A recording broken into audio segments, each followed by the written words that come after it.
MightyMai Show, episode 8. Let's go. My word, I'm ahead of that curve.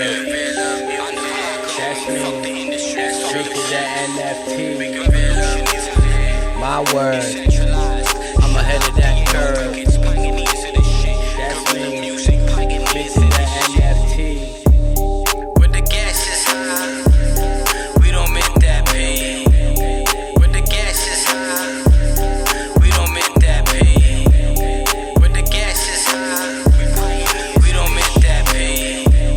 Audio NFT, that's how you stick up the industry. When the gas is high, we don't make that pay. When the gas is high, we don't make that pay.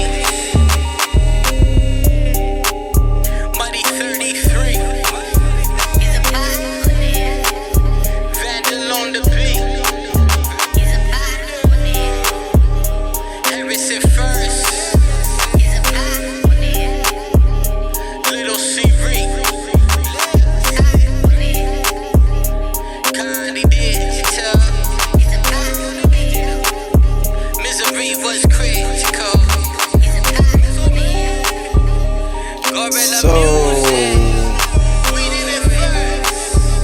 We did it first. Big shout out to the whole audio NFT and crypto art community. That's been a very intense week, a lot of drama amongst the community, and thanks to the newspapers, the mainstream newspapers that got us into a new episode of the drama. And so the big shout out to all, the pioneers: Harrison First, Connie Digital, Vandal, Studio Nouveau, Jock Reg, Misery, Future Modern, and Scrilla, and Robness, Eclectic Method, Panther Modern, Worms, all the Frenchies, and all the people, or the creators that want to feel empowered in the blockchain. And I received a few messages this week, again, to gather more the community again. And so that feels beautiful to see, all these musicians wanting to build something greater in a community vibe, something that is kind of owned by the community and stuff. And that's, I think, what all the pioneers are about, to face against the, the celebrity rush amongst NFTs currently. And so, yeah, big shout out to everyone involved, and also that helps us find the news and the right piece to do the best research for music. And this week we have a lot of things to talk about. We'll showcase a few of the celebrities drop, the metaverse artists drop as well, with the new experimentations. There's the launch of Catalog, the music-oriented marketplace. Different news in the tech as well. So let me first introduce Mai to be with us again this week. How are you? Hello. I'm doing good, Mighty. I appreciate that. Happy to be here as always. What a week. Yeah. Yo, what was that? I swear at the beginning of that song I heard My World, but like maybe they were saying My Word. Oh, Am I tripping? it's My World, but yeah, it's My World. Not sure if there's a reference with you, but he's saying My World. No, yeah, So that's what I you're meant. included. I was You're hearing included. that. I was like, yo, is someone shouting me out right now in this song? Yeah, sure. Big shout out to Misery. I mean, we did a piece back in October when I was releasing my audiovisual album, and this piece is great and important for me, and it represents a lot. And it talks about smart contracts over record deals. That's from Misery's words that were really wise already at the time, and he's pushing hard to help artists in the community. So big shout out to him. And Right on. yeah, so how do you feel about this week and the topic list? I was just about to say, yeah, like, I'm coming in this week, full transparency. I'm coming in pretty blind. We've been working on a lot of cool projects. So I've been, of course, staying up to date with the Twitter feed. pretty much it. But this looks like, once again, a very action-packed week. Lots of cool stuff happened. But I'm excited to learn myself here and get up to date on the news, and let's see if we can give some interesting perspectives on some of these very interesting topics. Yeah, sure. So let's go. I mean, this week I've packed, and you can find them on the map that I'm building at geniuscorp.fr/the map. I've added pretty much more than 40 articles around that topic this week. And so there has been a lot of activity from the mainstream newspapers, from underground newspaper as well, on a lot of on Twitter, and a lot, in the new rooms that the crypto music community are, every day there's a kind of a new room to gather people together. And so we are talking with a few actors how we could, try to bring the best out of gathering this energy. So yeah, you can go check out this map if you want to, go across all the articles. And and yeah, so let's start. A little shout out before, because it's, the music pause before we really dive in, from Eclectic Method, that has been really prolific lately and has made collaboration with XCOPY Art, which I love the work, and has already collaborated with Jock Reg as well. And so yeah, quick extract, and he's also made his remixes and done one with Vitalik from Ethereum. So yeah, here's the little pause before we really dive in.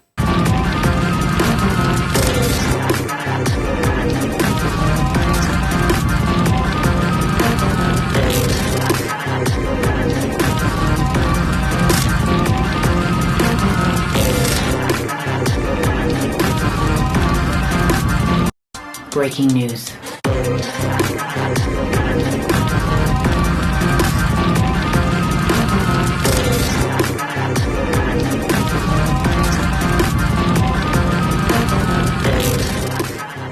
I'm sorry I scratched it a little bit, but yeah, I really wanted to showcase this, and the Vitalik remix is very cool as well.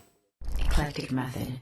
Cryptographic blockchain, money as this game, anonymous consensus, Ethereum revolution, the cryptographic blockchain, money as this game, decentralization, internet freedom, switch to a new equilibrium, 21st century cryptography, digital currency becomes a new reality, floating currencies, technology become more decentralized, many people at the same time, altruistic and nice, everything is incentive aligned, crypto Nakamoto, quasi-godlike founder, crypto Nakamoto, cryogenic freezer, crypto Nakamoto, quasi-godlike founder, crypto Nakamoto, cryogenic freezer, cryptographic blockchain, money as this game.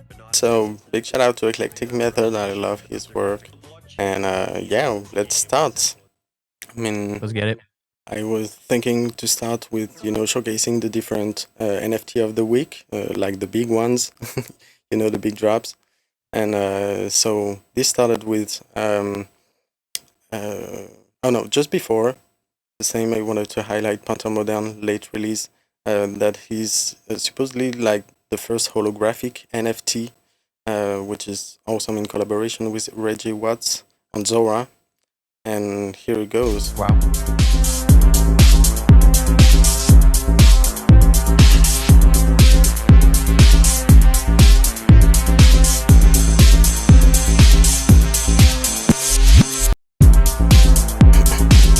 So I do think that it is a holographic file that you can implement in a holographic display.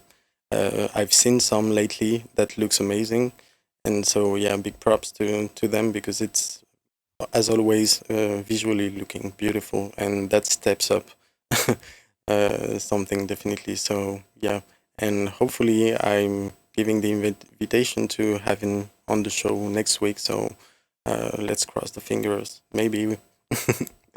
Yeah, that'd be amazing. And yeah. Yeah, it's good to see collabs like that too. Like Reggie Watts, like literally, it's coming from the traditional world. He tweeted NFT, I think, like last week, and now he's in here collaborating with OGs in the space. I think that's a good move from Reggie. This is cool. Yeah, absolutely. Yeah. I love to see it as well. I mean, I'm not very familiar with Reggie Watts, but I quickly figured that it represent someone important in the music, right? Reggie Watts. You know what? I actually might be mistaking Reggie Watts for somebody else. I'm like not even joking. Like, let me just double check real quick because I don't want to sound like a complete idiot, dude. Yeah, no, I'm literally mistaking Reggie Watts for somebody totally different. So the fact that Reggie Watts is in this is even more hilarious because it's not the guy I was thinking it was, but that makes it even. Oh wait, okay, no, he is the right guy. Okay, never mind. I'm seeing, yeah. But like for some reason it says he's an American comedian. So maybe he is. Yeah, so it is the guy I'm thinking of. So never mind. I take that back. He is the right guy. Thank you, BB Studios, for backing me up on that. All right. Then, yeah, another props from the OGs in the community, like Rare Scrilla, shout out to him, has minted, his emails he sent to BandCamp back in 2017 about implementing, a kind of system using tokens and Bitcoin and, involved in music. And so, yeah, I kind of read the screenshot and the emails, and it went crickets. Like he tried to bring the idea to major player, like, hey, this would be cool, and then crickets. No one's on the line. And now I think like we will see this big institution kind of forced to jump in to adapt to this, and then it's a great trophy here to see this minted on the blockchain as a proof. Because that's this whole week has been about. It's like the OGs community trying to battling against the mainstream wave, trying to say they invented NFTs basically. So and we will talk about it later. That's cool. I like this idea. Yeah. So the music NFTs of the week, we had Steve Aoki, which is from the EDM world, a great DJ.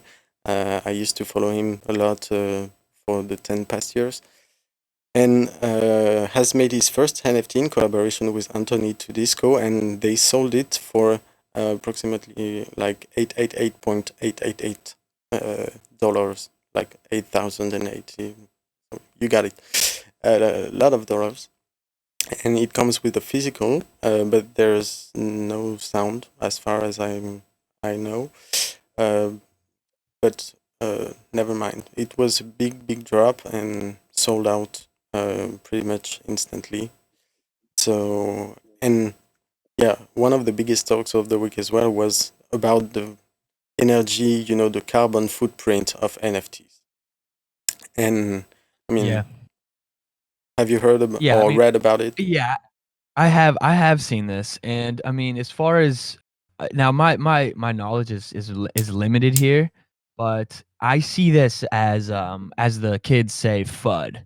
I see this as FUD because it's like there are so many things that are probably causing this what is it, environmental impact or whatever. They're just basically making up some shit to basically scare people away from utilizing this new technology, because we have to remember that this technology is fundamentally a threat to every single institution and every single corporation that has been shoving the same mainstream stuff down your throat forever. So yeah, I mean, I really don't think that and they make it yeah, sorry, I'm not buying it. I'm not buying it personally, but I'm curious to hear, like, where are they coming from with it? What is it about these that they're saying is so environmentally dangerous?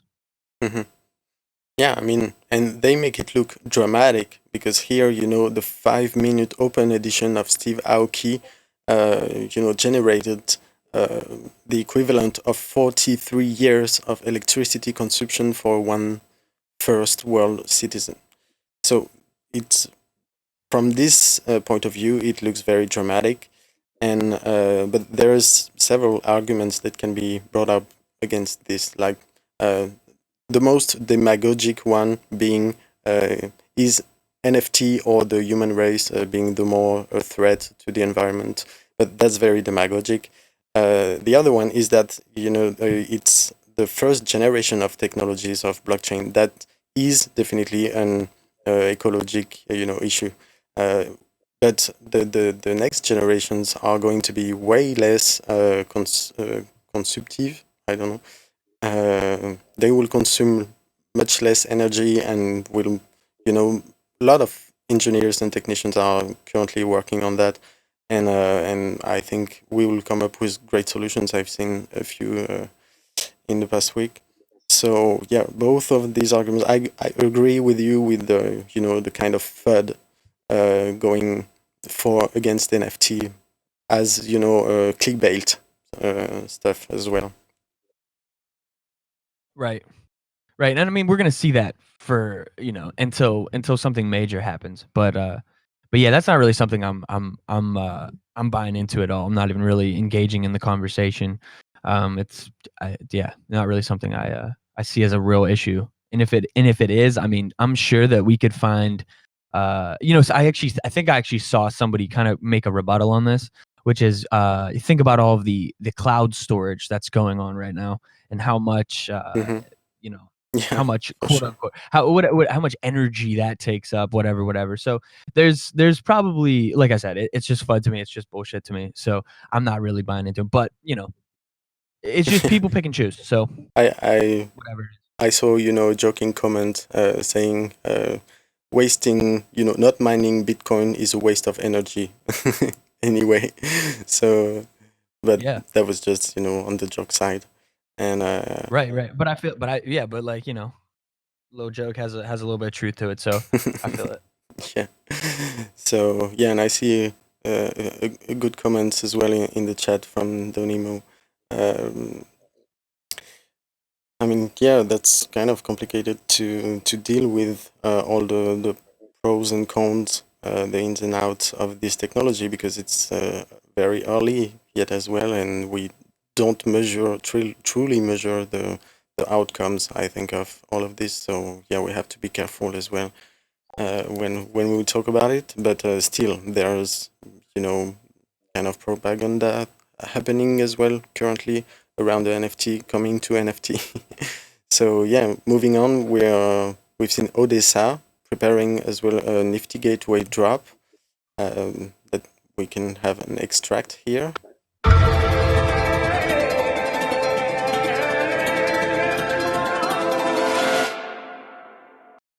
In collaboration with the Japanese dad, and yeah, they've done they're all doing like beautiful explanation, and it's really the art meets music. It's like consuming music, like being in a art gallery. That's kind of new to me, but it's very interesting to see as well.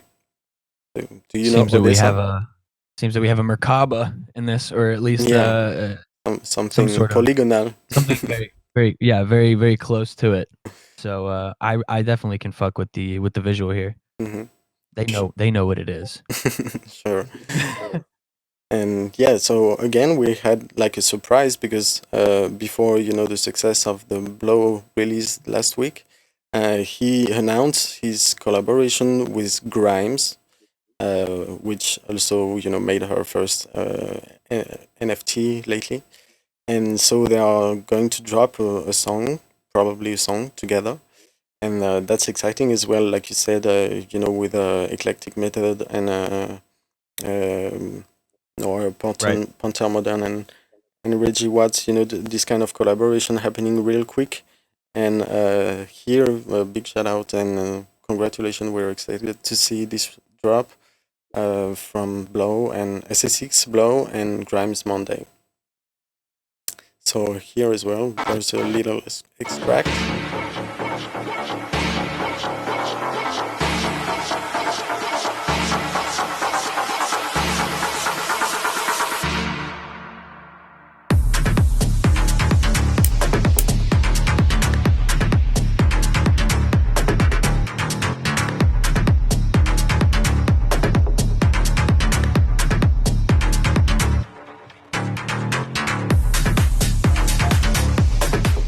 I've listened to the extract and I'm not sure we will hear Grimes' voice on it. I don't know, it may be just a collaboration on an instrumental or just made by Blow and Grimes doing the visual. I don't know yet how I'm very curious about this drop. So it will be in 3 days, in 2 days now. So yeah, check it out. Definitely. Yeah, here's a question I've just been thinking of is when do you think, because we're seeing a lot of really cool stuff happening. When do you think the excitement of, big names coming into this space, when do you think that that will die down? And not to foresee that it will die down even, not saying that it will or it won't, but when do you see huge names doing something that is like, oh, this is so new, like, oh, they're breaking into the space. When does that become not exciting anymore? And what do you think will cause it to no longer be exciting? I think the answer is simple. It has multiple parameters, multiple settings, but it has to come with the energy of the new generation catching up with something that it's like us when our parents tells about their stars and how it was back in the days. I think it will happen pretty much the same way. Like the new generation will consume the new culture and they will be fond of this new culture more than any previous generation megastar can catalyze by himself, because he's no longer you know this new culture becomes more cool to the newer generation that the previous one was. You see? Yeah, so you mean like you think that it'll be less exciting whenever basically somebody somebody who's almost OG to this space creates their own like wave in a sense that basically takes Yeah. the attention and takes the hype away from someone like, which I see next on the list, which I'm very interested in this because I've seen multiple takes on this. The Wu, like say like a Wu-Tang clan coming into the space, right? Whereas which and there's so many artists that are huge that have yet to do stuff. I think we still have a long way to go. I don't want to say long, but a decent amount of time to go before the hype dies down with big artists jumping into the space. But I think that's a good perspective. When somebody, on the level of say, you or I does do something that creates its own bit of hype or bit of sensation around it that's so exclusive to the space, I think that is going to be a moment where people will almost be, am I more excited to see someone who's Web3 blockchain exclusive here, or is it cooler, more exciting to see these big name artists jump into the space? And yeah, that's Yeah, an I think it's a interesting. generational paradigm shift. It's when the new generation really catch up with the new generation of artists that goes into this Web3 world and kind of exclusive. And so I don't know when, but I know this current wave of celeb will very sooner that we all expect be less cool than what we're about to witness from the culture, the metaverse culture, because the metaverse culture is about unleashing the power of all artists all across the world at once, pretty much. So the internet renaissance we're talking about here is, in my opinion, way more powerful than any stars we've ever seen, whether they are manipulated or not. So I think we've seen nothing yet from the metaverse culture, because it Totally works agree. it works together as a network effect, and this network effect, when it reach full speed, um, there won't be something comparable or any celeb that will be uh, able to compete. And yeah, I was looking for a graphic, and here it is, that I made, a very basic graphic, but it sums it up. It's about the celebrity waves. That is the first wave that is slowly decreasing once the metaverse culture rise, and there's nothing to compete at this point, because the metaverse culture looks way more cooler than anything before to the new generation using and living inside this paradigm. Yeah, no, that's interesting. I see one person said NFTs are a stupid Ponzi, and I'm curious. Should we should we debate this point? I mean, it's probably not worth it, but it's a good. It's I mean, that perspective's still there. This is so new. It's still so Mhm. so so new. Yeah, absolutely. It seeing looks that. it everything looks like a bubble, but we don't know at which point what is in the real network effect and what is the bubble. Currently is very complicated to say because it's all bubbling at the same time, and there's very tangible things and there's a lot of speculation for sure. And who knows? I mean, we only time will tell here. Right. But I mean, yeah, I think I think it's definitely worth discussing. We really talked about it a lot last week, in terms of just debating whether or not the value in what Mm-hmm. it is here and where it is, where it's gonna be. But NFTs had valid real world use cases. They can. I think the one thing that like I see in the future for NFTs is giving yeah, exactly. I don't. NFTs are just getting started, but one of the things that I think is going to be huge in making them more mainstream and more valued to the average person is when they actually have uh, real utility, not just collectability. I think Mm-hmm. collectability is huge. Yeah. Like I think that's great for big artists, for big names, but for the little guy, there needs to be what I would consider, um, you know real utility that's super unique to whatever that person is creating. Mm-hmm. That to me is going to be one of the most um that's going to be the thing that I think changes it the fastest. Yeah, that uh will help give a way more, stabilized value over time. And there will still be speculation. The music is about speculation from day one. The music business, I mean. So yeah, we will see. But I think we both will, come together, and the stabilization and the stabilization of the bubble. But we will still see different kind of bubbles, I think, in the future. But 100% right. We're just in a weird time right now. I mean, we're just literally in an adoption period where everybody is trying to get their paws on this yeah, game, so it's kind I of mean, messy.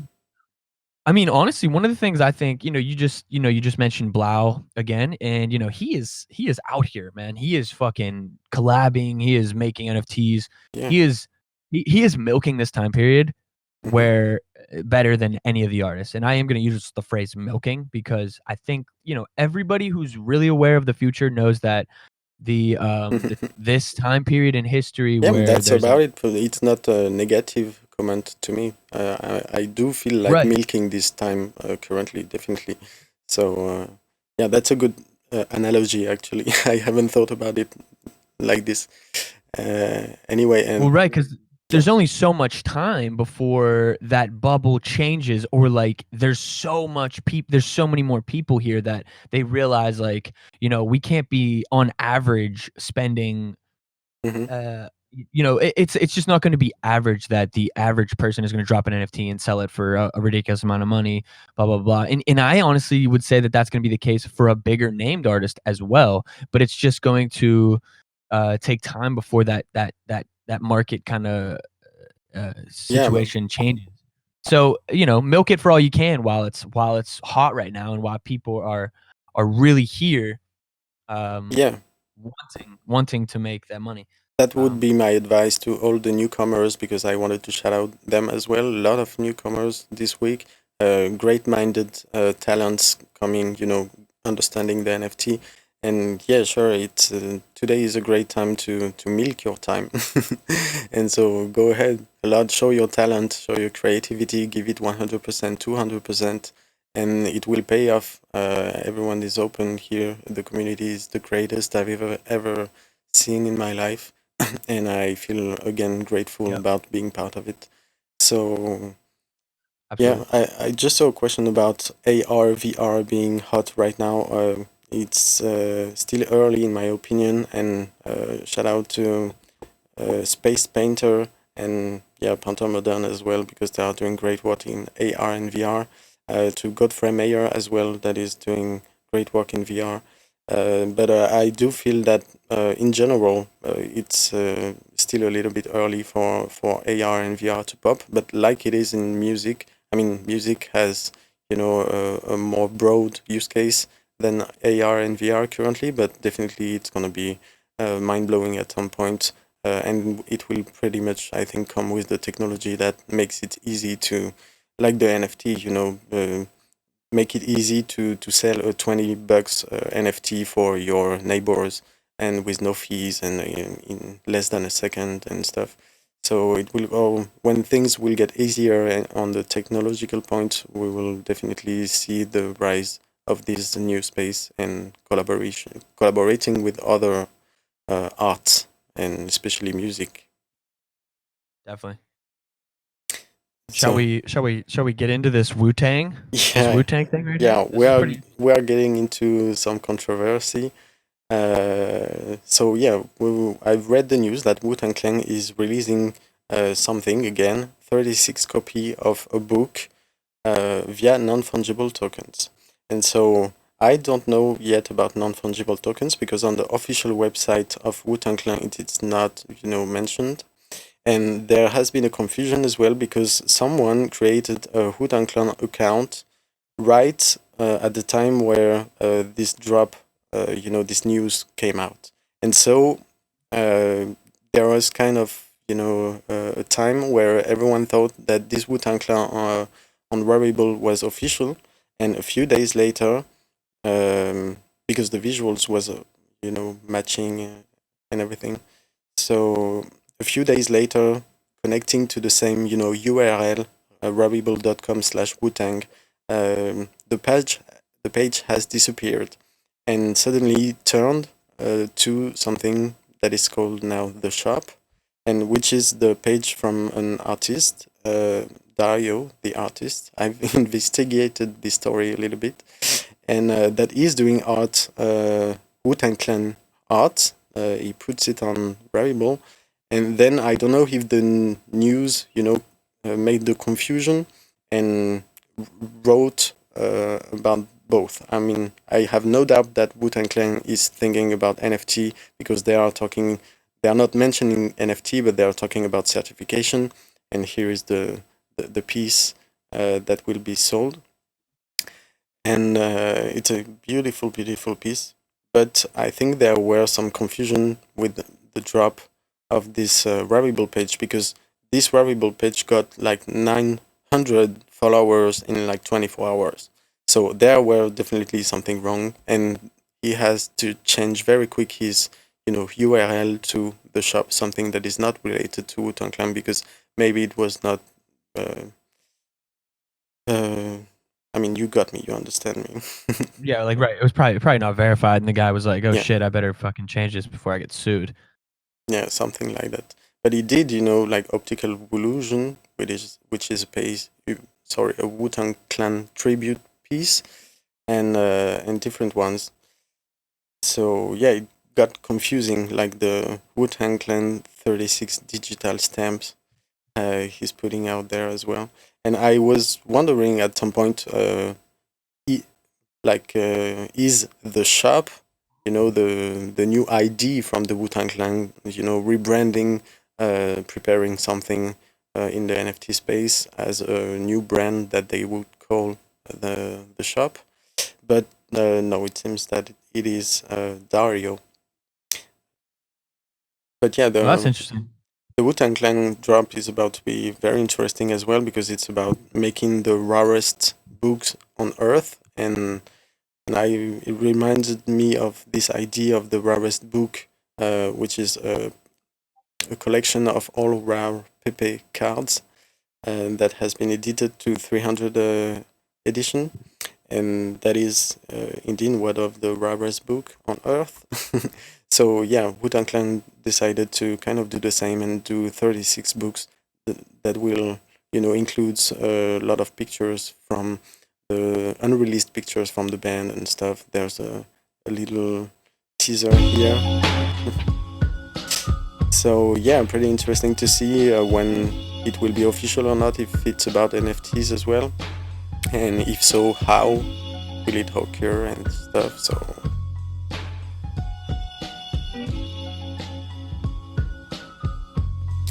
here it was. That looks dope. And so yeah, so this is just to talk about specifically what they're doing. So they're selling this NFT, and it comes with a what, like a book of all these rare images from their past. Yeah, that's it. Never before seen pictures. And I've seen multiple takes on this. Some people are like, this is cool, this is amazing, like, what an innovative thing to do. And then other people I'm seeing like, almost like they don't like the approach. Hmm. And I'm curious on how to, I don't know how I feel about it. I don't think I don't see this as a bad move by any means, but I'm curious um where the negative takes on this is are coming from. Yeah, I'm curious as well, but we'll see. I mean, we don't have more information now, so but definitely something to look after. Do you see it as a good move? Do you think that Yeah, this for was me, it's a legitimate move from the WuTang Clan to. I mean, if there's the NFT thing, because they already made the legend with the one edition previously, so it would make no sense to not innovate here. But so no, I definitely see it as a legendary move, like it was with the one edition, but on the blockchain. I mean, if there is no blockchain dimension, I would less understand this move, but I think it may be about it.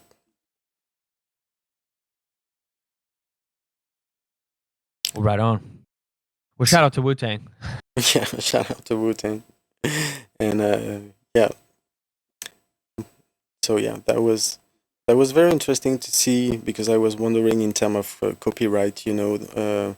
Shout out to this artist Dario that is doing very great, Wu-Tang Clan art, and I was wondering, what about the copyrights when he wants to mint, the Wu-Tang Clan logo and remix stuff, and that's other talks, but I'm kind of wondering.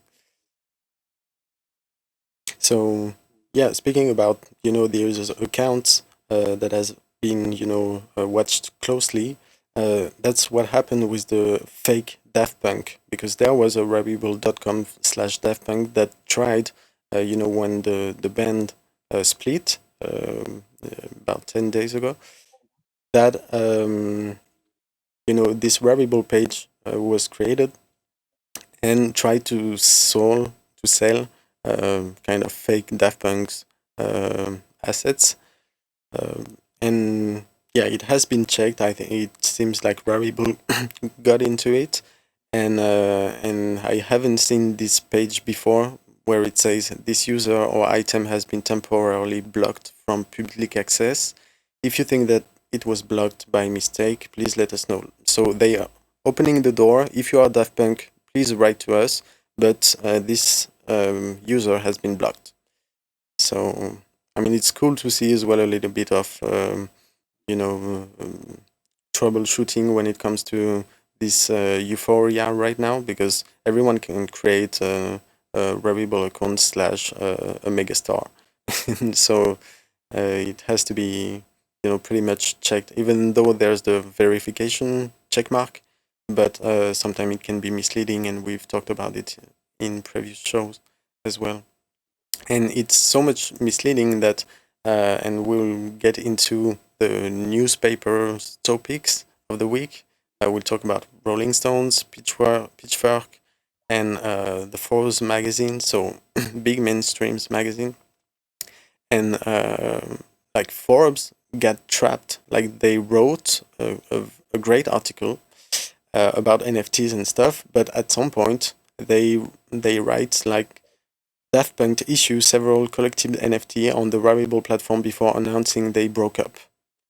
So this is fake news now because Daft Punk has not, released any NFT officially yet, and it's still mentioned in Forbes magazine as part of the euphoria story. What is an NFT? Who is getting involved right now? Who's the megastar and stuff? And then even journalists are getting trapped into it because it's so messy, and there's a lot of exploits that can be done still. So everyone has to be very careful and do their research.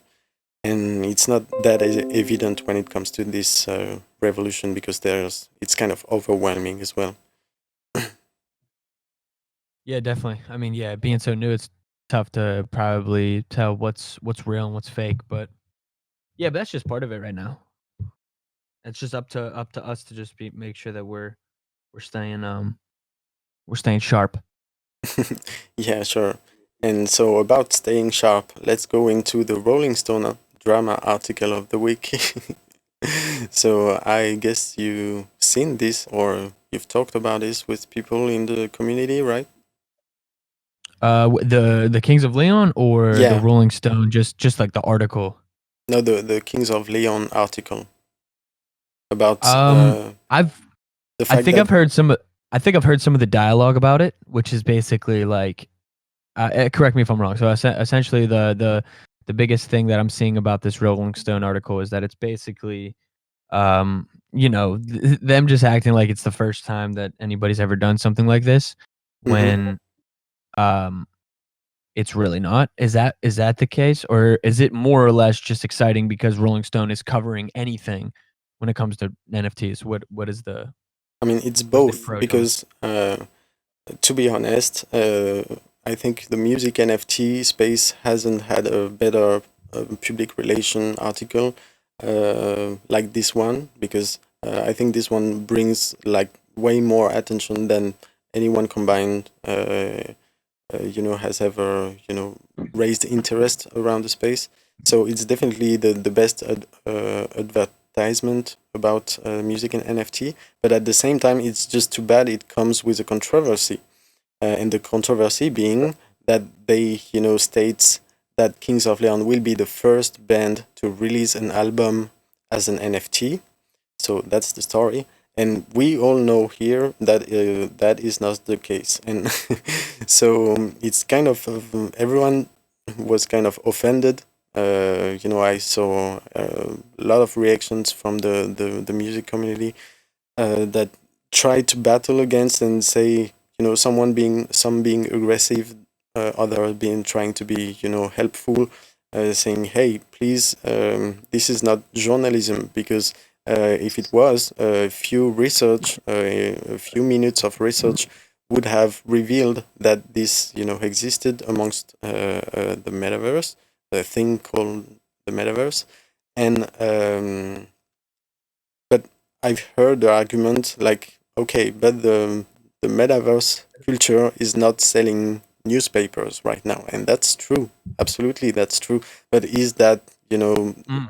as well the occasion to rewrite history? I mean, we've seen rewriting history a lot in the past, in the human history, and that's maybe not the best thing that we ever did.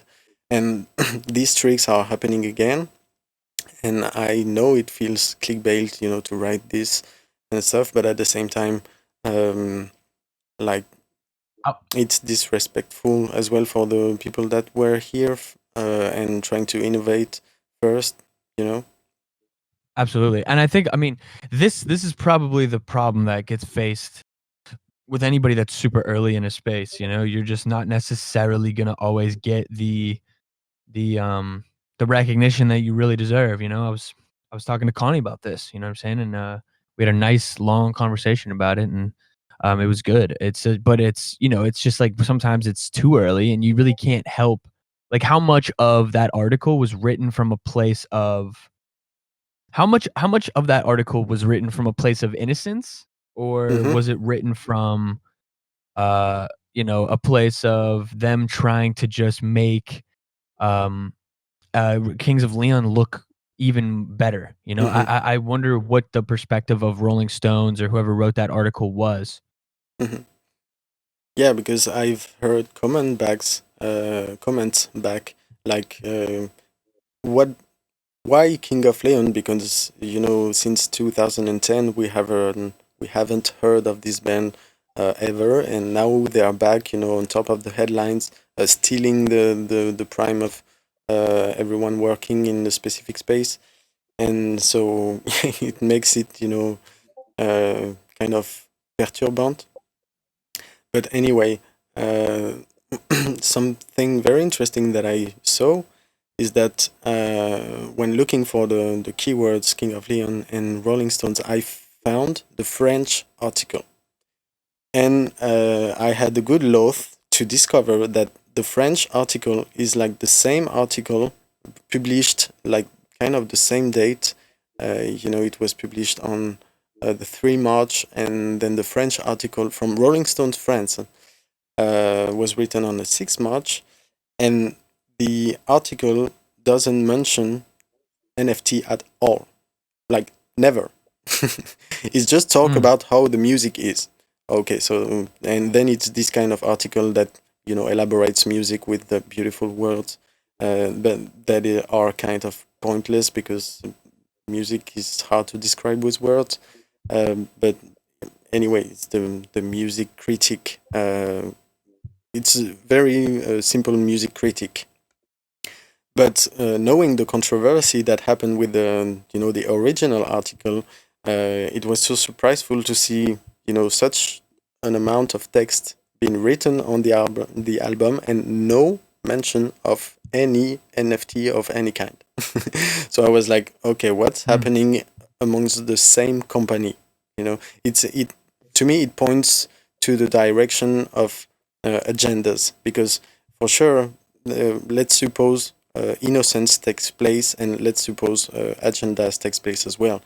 I mean, definitely, I would feel helpful, to give more information to the journalist that wrote it, and try to give a chance to bring back on the story, or maybe onboard some people from the community into Rolling Stones articles. And but at the same time, when I look at Rolling Stones in different countries, I see the same news not being brought up the same way, and it feels to me like, okay, France is not ready for NFT. Let's just write about this band that's been successful in this country years ago, but let's not go too hard. They're not ready. We don't have to shake them too much. So I'm like, okay, Well, it's yeah. Yeah, no, I feel that perspective. I mean, and once again, like how much of that is coming from a place of where they feel that, people aren't ready, so to speak, or are they just still trying to not really tell people what's going on? And I think it's probably a little bit of both, maybe, but and I don't want to always make it seem malicious, but or like, like there's some sort of agenda that the media always has to not push things forward, but leaving out the idea of NFT, I think, might be Mhm. beneficial, obviously, just for the readers, but also at the same time, they might just be wanting to stay ahead of the game and not really tell everybody about what's really going on. I think that Yeah. might be part of it. Yeah, or it can be really innocent, like Rolling Stones International and France are not pretty connected, and they just say something about King of Leon, and then in France they do an article not being aware of the NFT thing and so on. It can be very innocent, but that way it's also highlight dysfunctions. That's what I would be thinking about. But Right. anyway, it's just the fact of using the old trick of rewriting history that is, I think, the biggest concern for everyone here. And what's tricky is that the blockchain is by itself the record. So it sounds weird, to make a statement against the blockchain and just, humiliate yourself in the second, because you can point to the blockchain and see that's false. So I'm kind of banging my head against this, and I felt like a lot of artists were as well. Big shout out to Studio Nouveau that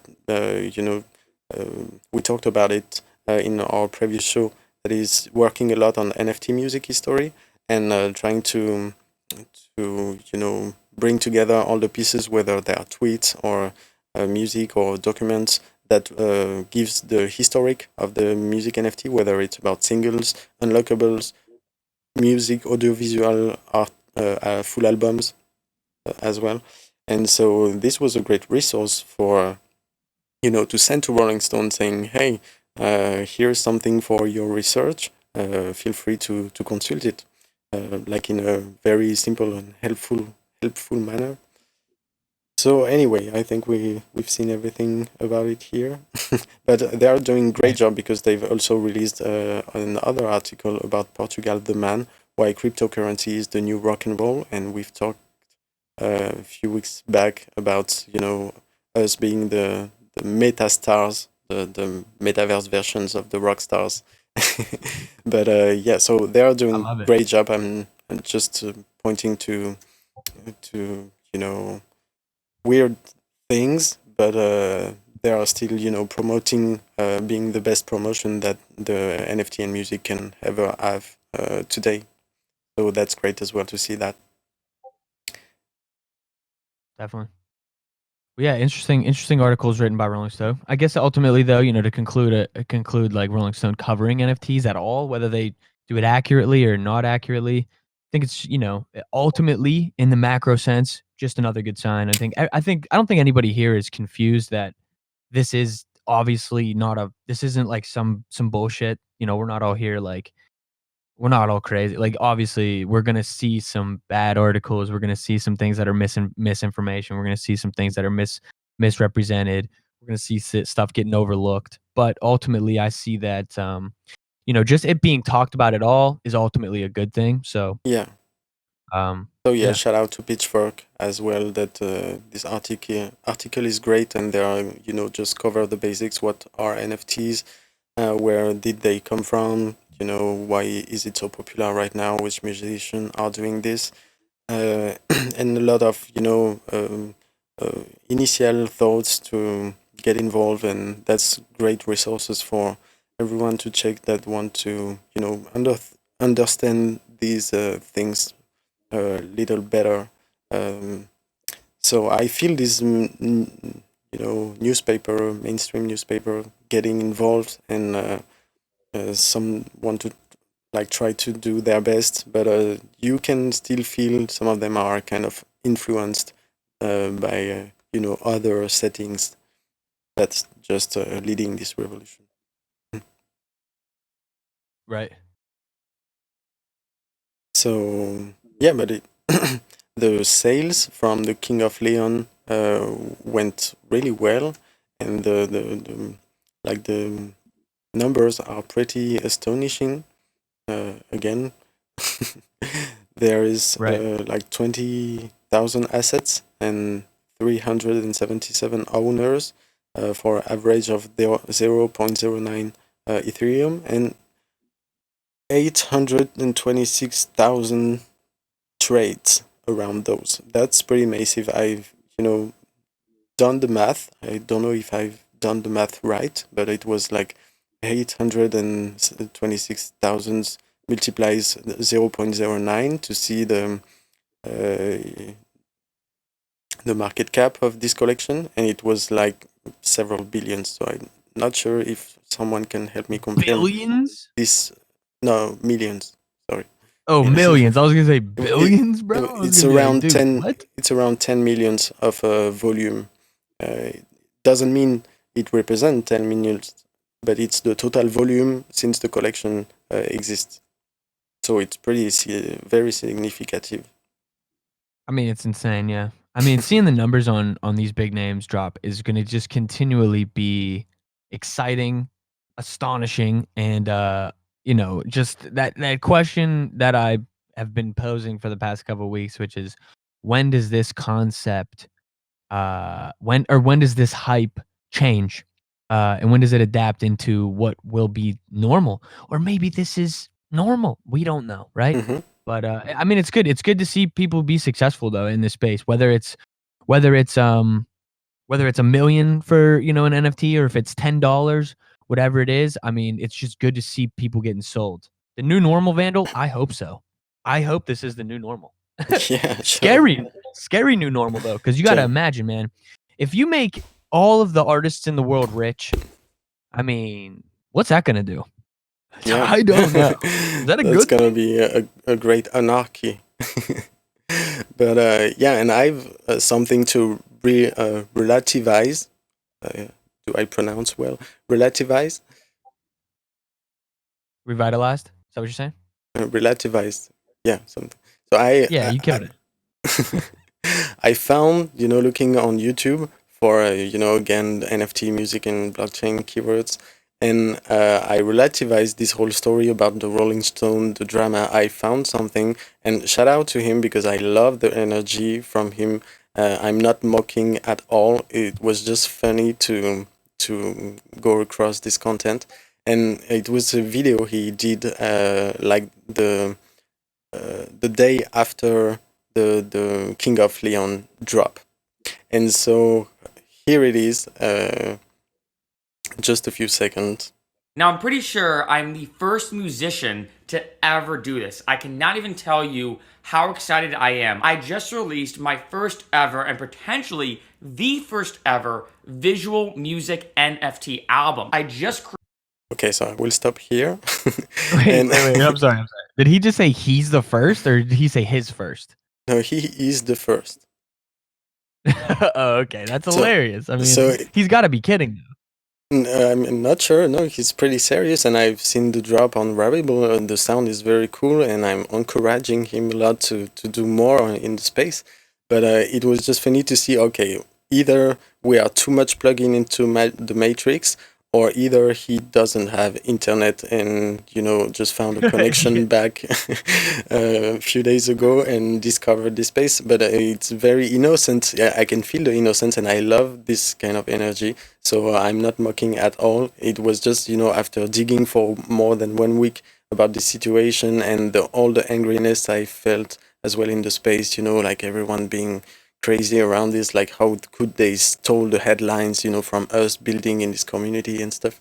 And then I found this video that comes after the battle, like, okay, I'm just the first. Let's not discuss that.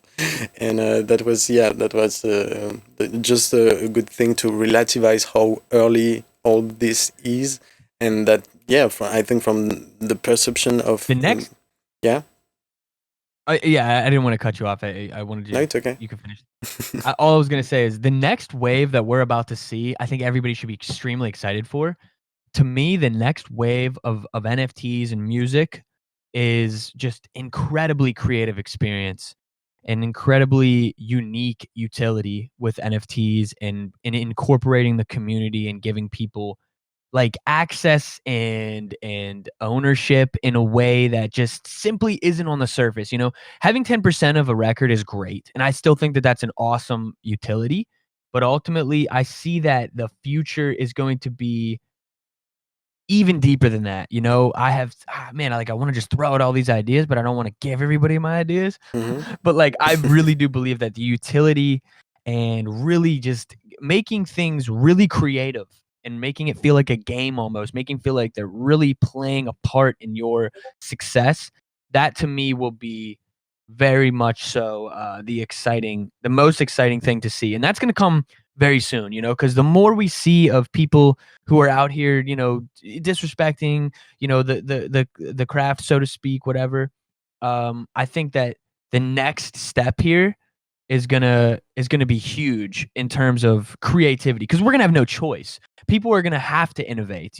It's already getting kind of annoying to just see someone like, hey, I dropped my first NFT. There's nothing wrong with that, and I'm not disrespecting the NFT drop. I'm saying more like, when are we gonna up the playing field, use the technology? That's the network effect I'm talking about. Once everyone will have released their first NFT, then I think that's where the real fun starts. Yes. Absolutely. 100% agree with you. 100% agree. Absolutely. And that'll be very exciting. So, and I know like, we got a lot of in the end, it doesn't really matter who's the first or not. It is about creating this new energy that will be definitely more interesting to witness than just compare who was really the first. And we have the blockchain for this, so there won't be competition or discussion, because the blockchain is the period about this topic, and let it be.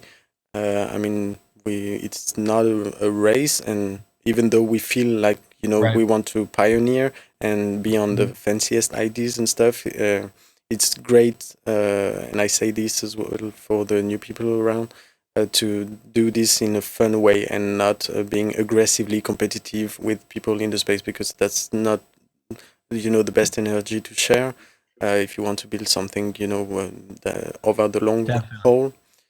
And yeah, so just shout out to this newcomer. The Crypto Buck starts here. That's the name of his YouTube channel. I went across the Rarible, but I don't have the link open. Or is it here? Oh yeah, I do have the Rarible. So it's Freccero, and go check his NFTs. He's put more since, and yeah. Is a good point though that you say though, you know, not to come into this space and feel like you have to rush because, you know, I felt like I came in late. I came into the space probably in like October, November, and you know, after like a couple months, I felt like, damn, I need to like do some shit. I need to like mint my first this. I need to start doing blah blah blah blah, and you know, it does feel you can get yourself caught up in a game that this space isn't meant to be played like. So I think that you make a good Mhm. point. It's like, you know, if you are new or if you are really like feeling like a FOMO-esque vibe about like, oh, I need to get in on this, you know, I think that at this point it's beneficial to just step back and have a big just learn and listen as much as we can, not feel like we have to compete with each other. I totally agree with you because I know that um, I've been guilty of this in myself, just like seeing things happening. I'm like, damn, like I need to do this, I need to do that, and you know, what I mean, you want to be like the first to do Yeah, and this or it's not a whatever. And it's like bad thing. I don't see it it's as a missing the bad thing, point. but it Yeah. has to be constructive. Like Yes. Yes. Yes. you have Exactly. to enjoy, have fun out of it, and it just have to level yourself up and not down, and especially leveling the others around up as well, and that's how you build. Because Oh, it's the early. Sorry, I was just gonna comment back to this one comment. I hope it's early. Oh, it is. It is no doubt early. I mean, I don't think that that's a question. It's 100% early as fuck. It's absolutely. it's so early. We're seeing $1 million sales. That's to me that's evidence that it's early because people don't know how to value these things. They Mhm. really don't. And I don't think that's a bad thing, right? Like once again, we're going back to like a very similar thing that we kind of always are debating, which is what are going to be the real value of these long term? What are going to be the real value of a big name? What's the real value of a small name? But it's going to be projects and it's going to be communities. So and that's Mhm. the future. That's the future. It's not going to be a celebrity selling an NFT. It's going to be a community selling an NFT or an Mhm. NFT or tokens for a community that is going to be extremely desired. That to me is the real big future of all this. Yeah, absolutely. But that's it's going to take time. But I mean, everyone can feel the frustration, the angriness, or different kind of negative feelings, and it's totally okay because I mean, I'm definitely concerned about the mental health in general, and when it comes to the space as well, it's I mean a topic that is one of my number one concern, and I've seen a few, not enough actually discussions about this. It has to be spoken more, but. I mean, having this bad energy isn't isn't bad. Sorry for the repetition. It's just about whether you release it somehow, or you can put it into building into this community. But just to push yourself and not brag Yeah. against people, and because you don't have what you want or anything. Everyone has to be patient and in good condition. They just Like, got yeah. Yeah, they just got to do their own due diligence. You know what I mean? You just got to do the work. If you do the work and you're creative and you're talented and you're, you know, and you spend enough time thinking about this space, you will find your thing to implement this. And like I said, I still believe that we're so early right now. We have yet to see the real innovators in this space. We've yet to see it. I don't think that we have had a project yet, or they might just be starting where we see projects that are going to be longevity driven, and there's a lot of desire to like become a part of long term projects, not just in the collecting sense, but in the utility sense, in the access sense, and the all of that. So that's what's most exciting to me is that the fact that we are still very early, and that's way to banish those negative vibes. You know. Mhm. Yeah. And yeah, so moving on, I wanted to mention to talk about Rack, and still a big shout out to him as well because he's a very active member from the music space in the metaverse, and a lot of news from him this week. Just wanted to play one of his latest pieces before.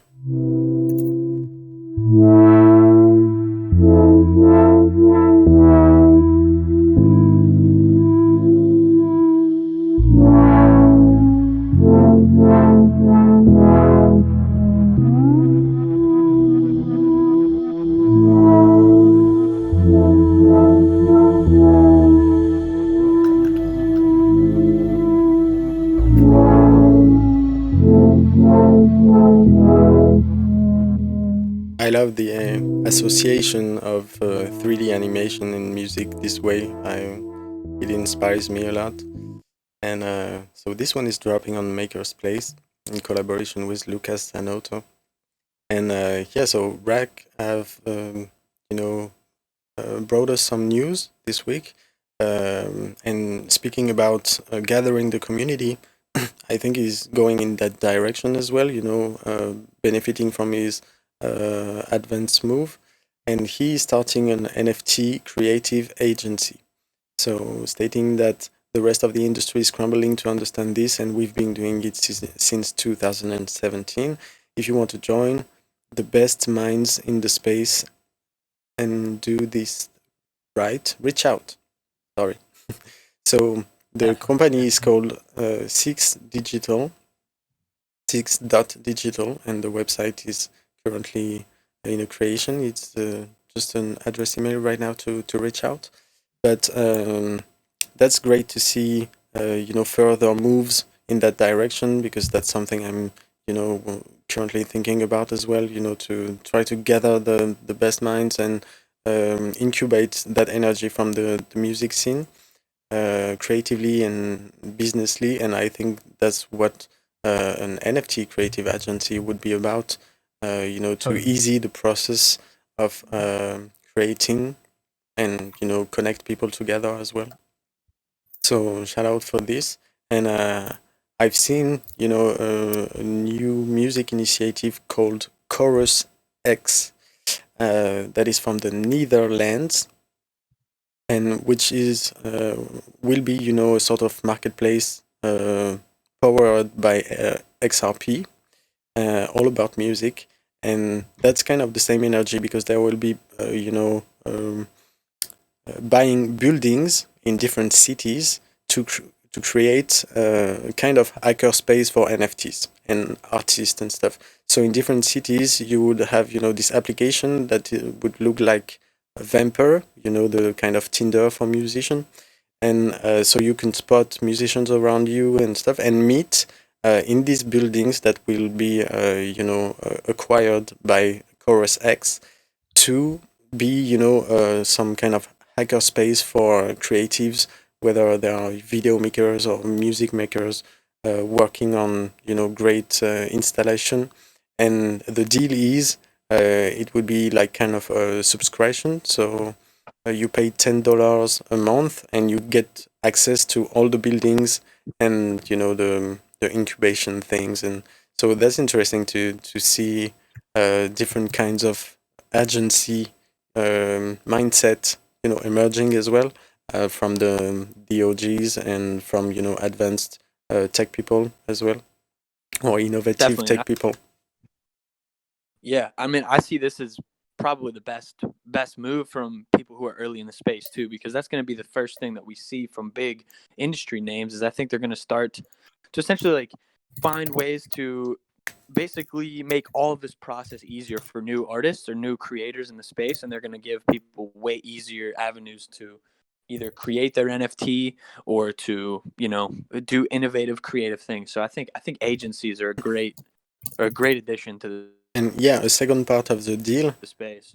is that everything that is created inside the walls of the buildings, the Chorus X team takes 30% of any production that is created inside those walls. So that's a new kinds of business model. I mean, I've been experiencing this with geniuscorp for a while now, where we kind of take a percentage of the productions and giving the the free access to the production, so they wouldn't pay to create, but then it's a bet from us to get involved in the success of the artist. So yeah, it's cool to see lookalikes and see these emerge. But that's definitely I think a smart move from RAC, and he's done another one as well.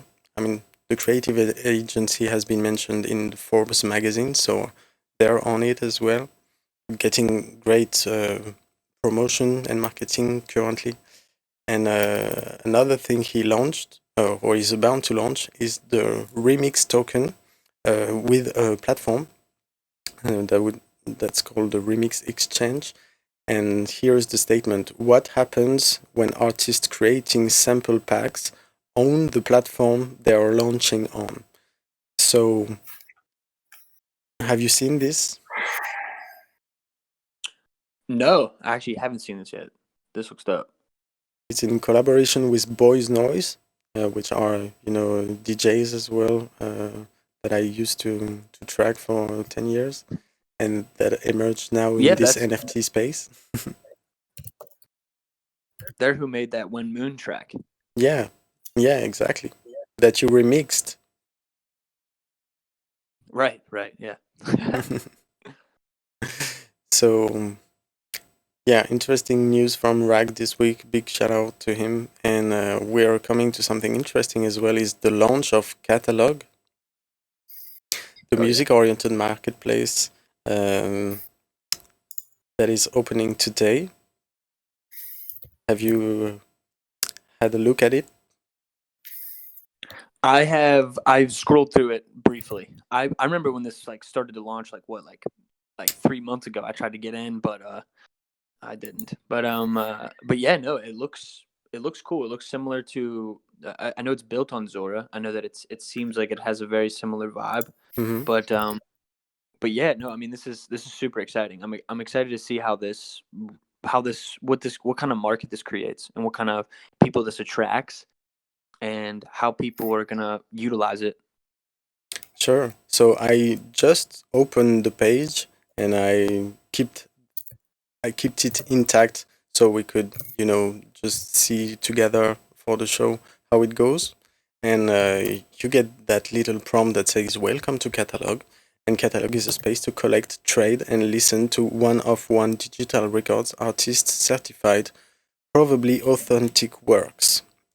And so I'm clicking next. On top of being a priceless collector item, buying a catalog records is the biggest cosign another artist can give, and the most immediate patronage a fan can offer, and a key to anything the creator might provide for its holders. This medium will forever change how music is experienced, shared, and valued. This is the new territory. Thanks for exploring it with us. Let's free music. And there's the Medium article relating to the opening.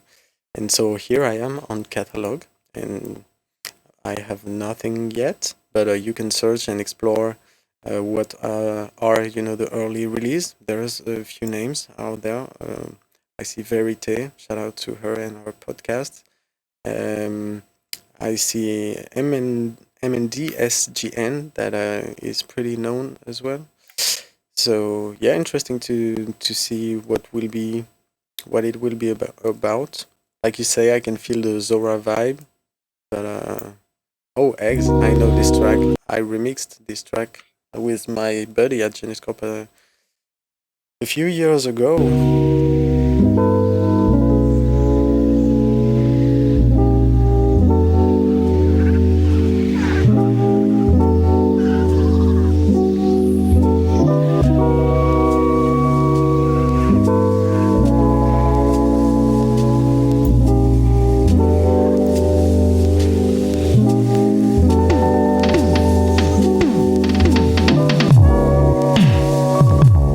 So yeah, I would be very curious. I will dig into Catalog more this week. Just wanted to highlight the launch. I love this music actually, like I said.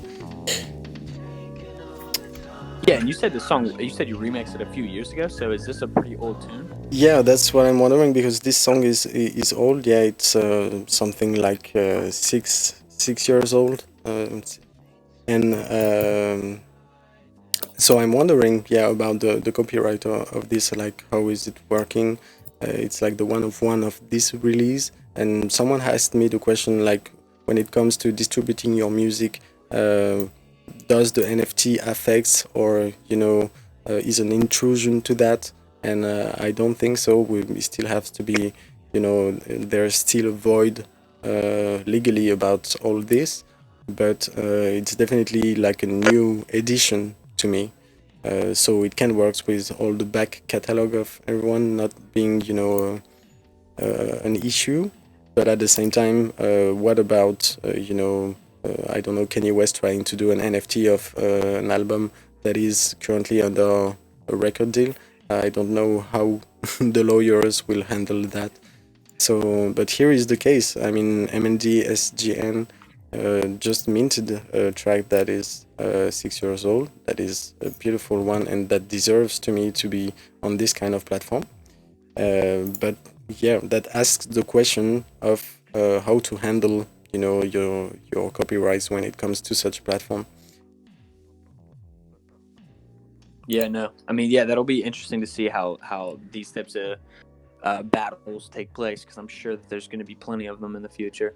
But as you know, labels try to get their hands on everything. So I'm curious to see what happens when somebody kind of goes against the grain and almost challenges their own contract, and see how that affects everything. Yeah, sure. I mean, so let's move to the next news. I don't know if you've seen that. That was pretty crazy. Azealia Banks, the female rapper that is known for a lot of weird stuff, just released an NFT of a audio sextape, on Foundation. And yeah, so personally, it was funny to me because I know Azealia Banks is playing Magic like crazy, and I'm following that. I mean, I don't like her move in that field, but and I see this, NFT as again kind of magic moves, kind of Love it. which moves. But that was something I wanted to highlight because that's definitely a phenomenon. Like she explicitly stated, let's bring more ass and titties to the blockchain, and that's I think the best example she could have come with. So just so I know, this NFT, this audio NFT is legitimately an actual sex tape. So this is her having sex with somebody. That's the idea. Yeah. Is that the idea, or is that actually what's going on? No, that's what's going on. Can we get a snippet of this? Unfortunately not, because when it's just the image, I think the sex tape is reserved to the owner only. But then there will be, other phenomenon happening where someone will leak at some point the audio sex tape for sure, and then it will only promote the NFT. So 100%. yeah. Kind of genius. I mean, kind of genius. And I actually do agree. I think that it's interesting that we haven't seen more sex workers get involved in this space. And that's like actually sex workers, not just like a celebrity deciding to do something like this. So that'll be a whole separate side of things that I'm interested to see happen. Yeah, definitely. I'm supporting 100% the sex workers coming into the space. I support and respect this move a lot. But here it's not only about sex working. It's definitely has to to do as well with the occult and some kind of magic. Maybe we can talk about it in your upcoming conspiracy show. But just wanted to mention the existence of it.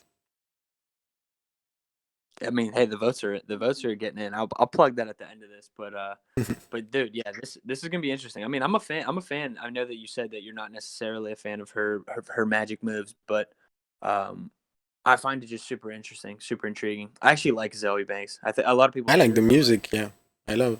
oh, I like her vibe. I just think Hmm. like everything that she says is hilarious. Yeah, and yeah, so it became a news, on public medias like celebritymedias.com, and so now this kind of NFT quickly become some news to showcase. So that's interesting to see. But moving on, there were two events I wanted to mention. One from Crypto Winner that we played the music last time. That is organizing an event in his Crypto Voxel this Saturday, 8 p.m. CET. So if you want to party in Little Vienna in Crypto Voxels, feel free to reach out to Crypto Winner. And as well, MAi is doing an event. I don't know if it's an official MAi event, but it's branded MAi, so I think it is. This week as well, so we've got two interesting events to attend if you want to party a little bit this weekend. So shout out to MAi as well. And yeah, so moving on to the tech news. Have you seen this news about Square? So it's the Jack Dorsey's venture investing, taking a stake in Tidal's, the Jay-Z's Tidal. This is definitely a big move. This is a silent big move to me. Like, Yeah, a lot of people in like the traditional world thought that this was like a bad decision, but clearly there's probably a hidden meaning behind it in a way. Like, I think that they're obviously plotting something with cryptocurrencies, blockchain technology, these types of things. I think is going to be implemented into something like Tidal. I mean, even their release statement, which was, Tidal is always been artists first, and that's what we want to do. That's what Square was saying, and I thought that it was pretty revealing that they're definitely planning something that's probably going to shake things up big time because, I don't see Spotify being the first people to innovate in this space. But like, as we talked about last week, you saw SoundCloud jump on board and be the first people to like kind of try and like get their hands on this new language, this new culture that's being created in the music NFT blockchain world. So it's interesting to see that this happened, and there's not a whole lot of other announcement behind it, I don't think, in terms of what they're actually planning on doing together. But for me, it's definitely a sign that this adoption into platforms that we already know and that are big is going to happen really quickly, and I'm pretty excited to see what they do here. Yeah, sure. And it's not officially, stated that it will be about using blockchain, but that's what the analyst says, and they say it could unlock digital ledger technology onto Tidal, and then bring a new model for Tidal to use. So basically, the question is Tidal, the next catalog? That's something I was wondering this week, and we've just covered the launch of catalog. And so I'm wondering, is something like Tidal can become a real competitor to this kind of platforms, doing or providing the same, the same service? Yeah, am I still here? Yeah. Sorry, I switched. But yeah, no, I mean, yeah, they haven't said anything, which I think is probably smart. You don't want to show all your cards Yeah, at it's once. between the lines.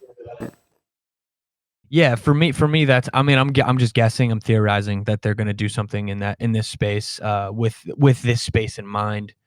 But I mean, dude, I think anybody who is really, really paying attention knows that there's no way that you can avoid this. If I was a record label, the only thing I'd be doing is coming up with ways to implement this new technology, because they're going to lose control Very so quick. fast. Yeah. I mean, they very already quick. are, right? I mean, Yeah. it's evidently clear. I mean, but there's probably more sales or more revenue made from this world with independent artists Mm-hmm. than perhaps. I mean, I don't know the math. I'm just literally guessing, but I would argue that there probably has to be more money made by independent artists through means of this technology than has been made in probably like the last 5 years. Yeah, I mean, I combined. agree. That's my assumption, but I have no idea. Napkin Math says with 3 chunks. Big hello to Rogan X in the place. But yeah, Rogan X, love it. I will definitely bet on the fact that the market will be unlocked by this technology, and that huge amounts. I don't know if it will be comparable to the CD or the vinyl era. We will see, but definitely there's a new competition because the gateways are open. The gates are open, and you don't require the old music supply chain to provide you music and to exchange value out of music. And then, if they don't adapt, they will lose the ability to control the supply chain, basically, and the amount of money they can generate. And this space can generate way more money than they could ever have by controlling the gates. But at the same time, there was no other solution around. So it's cool. Right, which is, I mean, in that point right there is pretty much the only thing that I just can't imagine these labels and these big companies not thinking like that. I mean, they are in short, they're fucked. Like there's no, like, if anybody is worried, It sounds like a trap to me. Yeah.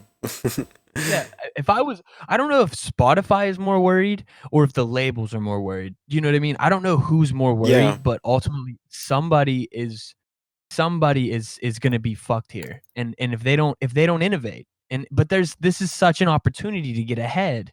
It's such an opportunity to get ahead, but they have to take that risk and be kind of like go against the traditional grain, which I imagine, given the setup of a lot of these companies, a lot of these labels, a lot of these big, music, whatever, management companies, I bet that there's probably some pressure to not get into this space yet because there's not a way for the bigger names or the higher ups to maybe get the same money that they're looking for. So I agree with.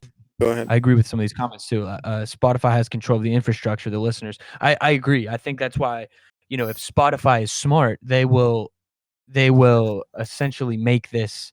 They will be here first. They will find a way to implement this all. I think first. the platforms can, find a better way than the major companies, because for major companies, when I say it sounds like a trap, it's because when you look at your artist catalog, most of your artists, will understand that they can do their business on their own, or they will require money, but we covered that before as well. Now the blockchain is going to lend you money as an artist as well, through a service called Opulus, for example. But just to make a little promotion. But when you're a major, you look at your artists, so your artists are going to, leave the house, basically, and then you look at your wallet and see that there hasn't been much income since the COVID, and, the live shows that all stopped, which was, I think more than, way more than 50% of their revenues, if not 80%. And so when you look at your wallet as a label or major company, it sounds tricky, to invest in new technology that you don't necessarily see yet the outcomes. And when you understand those, you feel, I think, in a pretty bad situation. Like, what do I do? So I feel the platforms will, have more investment, more success, because, like Rogan said, they have taken control of the infrastructure. They built it. But so they will, they can adapt more easily than, I think, any major company or label today that may more feel trapped in this situation where, everything that they thought they control in their hand is like sand and is slowly, start to spread all around, and there's nothing they can really do about it.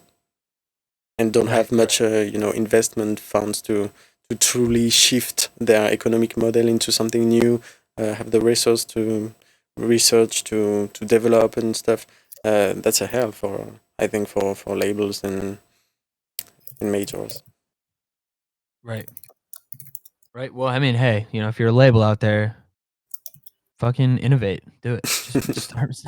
I would literally be like sending. I mean, like they could have Like they such an always image. did. Say that again.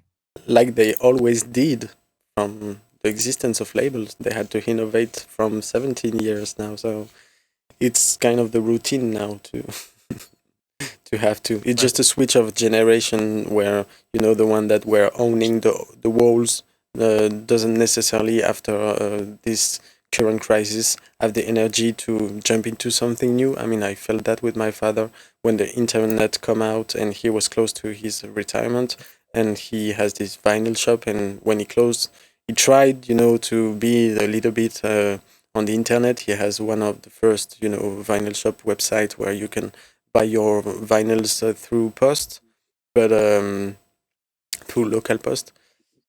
But yeah, he was not, you know, at some point he was used to it and he didn't want to learn more. He felt like he was defeated by the internet and couldn't find enough energy to innovate. So basically, he closed the shop and then went into retirement. But yeah, I think it's the switch from the new energy, from the youth, the next generation, that will be able to, you know, take these you know, work in progress, constant work in progress in music, and bring a new breath into it. Right. So yeah, and I've seen news also that, you know, just confirms, we know it already, but just confirms that from, you know, a report, that independent music artists are being squeezed out of streaming revenues. It just states that major companies take advantage of the streaming model, and so it doesn't benefit any independent artist that doesn't have the strength to play this game. So it is already kind of unfair towards the independent music, and giving advantage of the major company that can pull the strings of the streaming market. And yeah, so there was just a confirmation from a report that was released this week. But yeah, so we can move on. If do you have any thoughts on that? Yeah, I mean, nothing super additional. We can definitely take on the next topic. Okay, so we are close to the end. Bear with us. This is exciting stuff. This is super exciting. Everybody that's here right now, just shout out you. You guys are fucking awesome for sticking around. So interesting. It's an interesting world we're trying to break down here. You know, lots going on. Where a lot of speculation. Sometimes, I mean, probably more me than Mighty. We might not sound the smartest, but we are trying our best to figure out how we can find our way through this new world. Let us continue. Let's go. So, yeah, wanted to highlight a bit of history here. We've seen this week the release of a new project, which is an audio generative project, something that involves auto-generative music work, and it's called Euler Beats, and it's based out of Euler mathematics. And so it's a collection of exactly. Let me read it for you. So it's an NFT project that creates algorithmical generated music on Ethereum. The Genesis I hate this already. I hate it already. But please. The Genesis LP tracks are a combination of artworks and music. All the data required to recreate the LP is stored on-chain. And this means the Euler Beats tracks will exist on Ethereum indefinitely. And so each of the 27 Euler Beats tracks come with one original track and 120 prints, copies, which are sold printed on the bonding curves. This means the first track is exponentially cheaper than the 120th. So the real innovation of Euler Beats, however, is royalty payments. And here's an article to read about the royalty payments. But what I just wanted to highlight here is that Euler actually is a new project from an ancient group of initiative that is called Ujo Music. And I don't know if you've heard of Ujo Music, but it was one of the early, very, very early initiative in the music streaming experience kind of platform. And but when I came into the space in early 2018, there were like music coins and stuff, and I think I came at the time where Ujo started to fade, and so they disappeared from my radar for 2 years. I mean 3 years until now.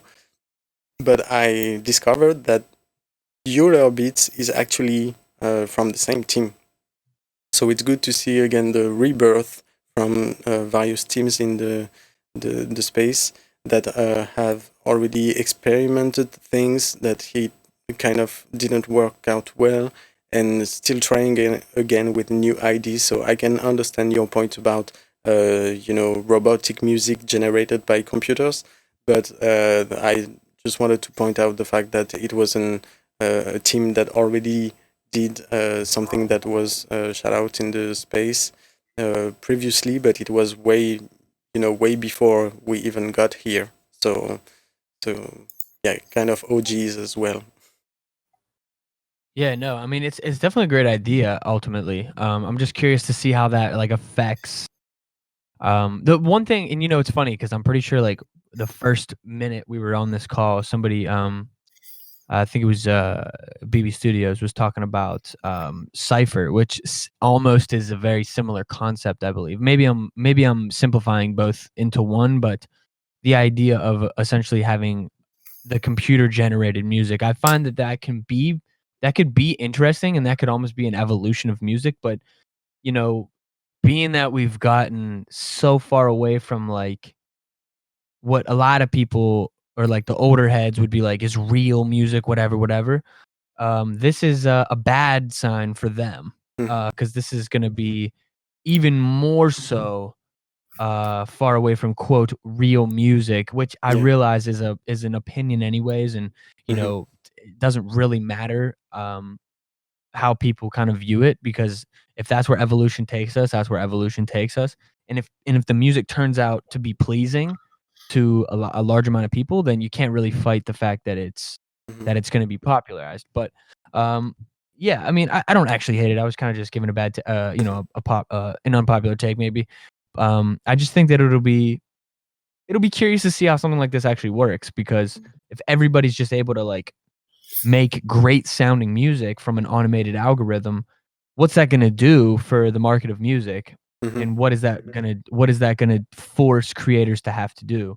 Which to me, once again, goes back to the biggest thing about the technology we have now, is that the biggest innovation of all this isn't like the fact that we can charge more money for a scarce digital product, but it's the fact that these digital products and these digital assets can come with an immense amount of creative utility that are going to take you much further than just, oh, I own this song with this original artwork, and so making the music, making the creation process incredibly easy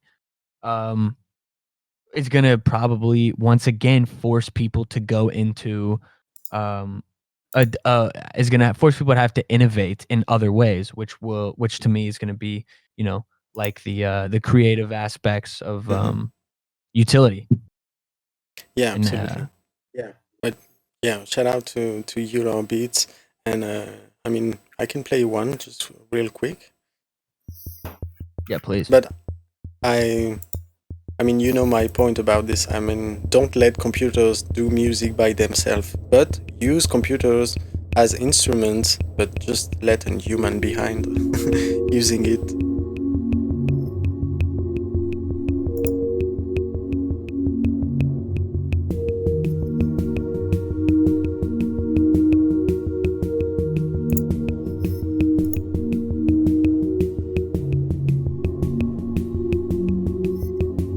They all sound good. It's pretty basic. The samples are great quality and Trash. No, I'm just playing. No, I mean like someone's got to give a negative take here. Someone's got to give a negative someone take. has Like to say that. I'm playing devil's advocate. But it's just like knowing that was made by a computer, which it was, right? That was all made by a computer. Yeah.